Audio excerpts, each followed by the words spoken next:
Ma. Ha? Oh, umiiyak ka na naman. Ay, wala. Naalala ko lang ang nangyari sa'yo. Alam mo naman ako masyado akong madrama eh. Oh, matulog ka na. Yeah, kukunin ko lang po itong libro ko. Hindi ko alam dito kay Chris bakit naging interesado suddenly sa mga romance novel ko.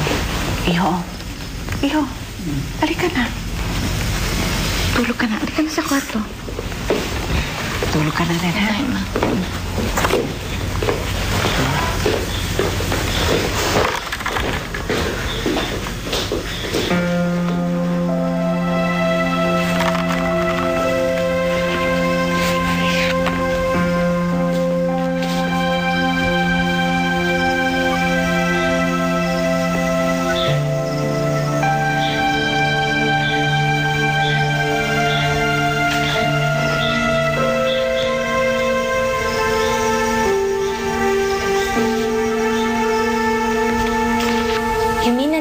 In love pa rin ang mami mo sa daddy mo?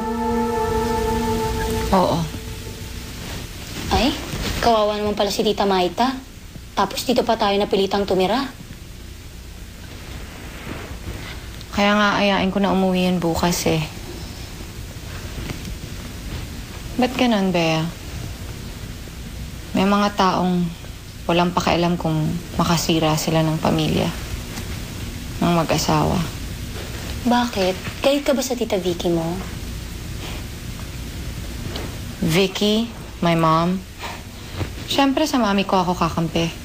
Yan si Vicky na yan, wala yan. Iiwan din niya ng daddy ko. My dad and my mom are meant to be together. They're soulmates. Siguro. Pero, hindi mo ba minsan naisip na baka yung mami mo hindi naman talaga soulmate ng daddy mo. Kasi tignan mo ikinasal na sila, pero yung fate pa rin ang gumagawa ng paraan para magkasama ang daddy mo at ang Tita Vicky mo, di ba?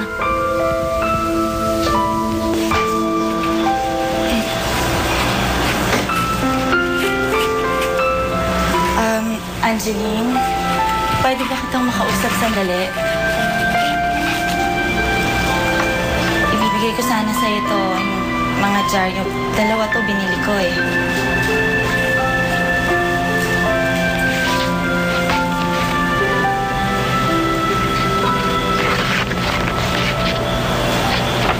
Mga clippings to nung pagkakarescue sa akin ni Rafaela. Ginipit ko talaga yan eh. Siguro nagtataka kung ba't ako nag-aabala. Alam mo kasi, maniwala ka man o sa hindi, masaya ako dahil nakaligtas ka. Alam ko namang masasaktan ng papa mo pag nawala ka eh. At pag nasaktan siya,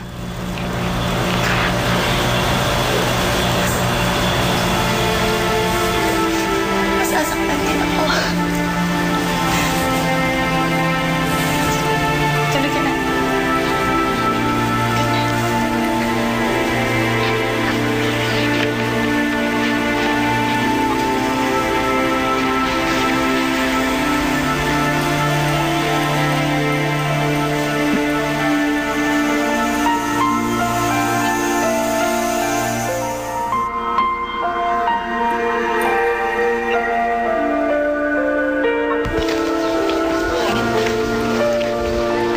Ano, magkano ho dito sa Sultan? Sir, 5.20 lang, sir. O, sige. Bigyan niyo ako ng 5.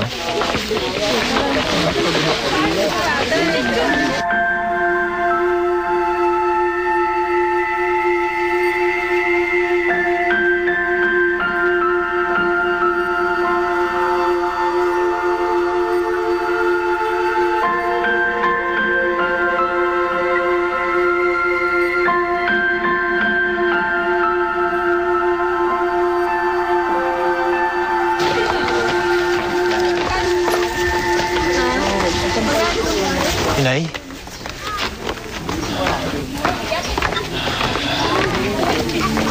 Pasensya na po.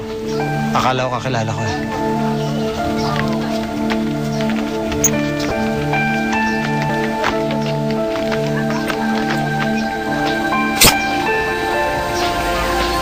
Lord, thank you sa second life na ibinigay niyo sa akin. Maraming salamat ho talaga. Ang dami ko hong natutunan. Ang ikli lang ho pala talaga ng buhay. Alam mo, Lord, nung nalalim ako ng hotel, naisip ko agad, mamamatay na ba ako? Hindi ko pa nga nakikilala ang soulmate ko. Lord, sana lang ho, matupad yung wish ko. Na sana, makilala ko na rin ang lalaking para ho talaga sa akin. Para ho kapag may mangyari uli, hindi na ako matatakot mamatay. Ay, salamat. Natapos din. Halika na. Ikaw talaga apurado. Pagpasensyahan mo na nga yan. Ako, parang pinagsisilihan niya kapag nasa loob ng simbahan. Come on, let's go. Ay, oh.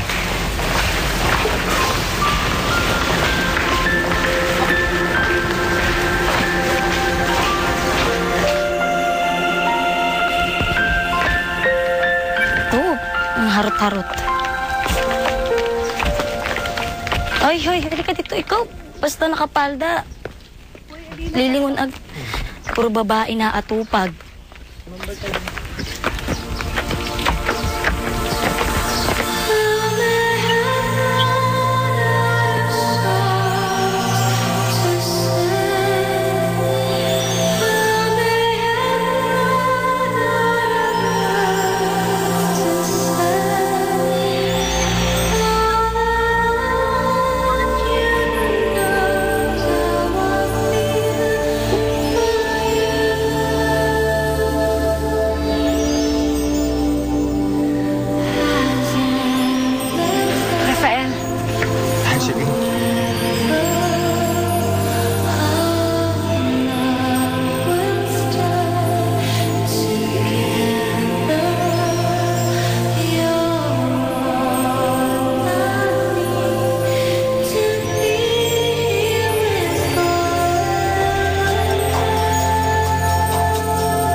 And I just want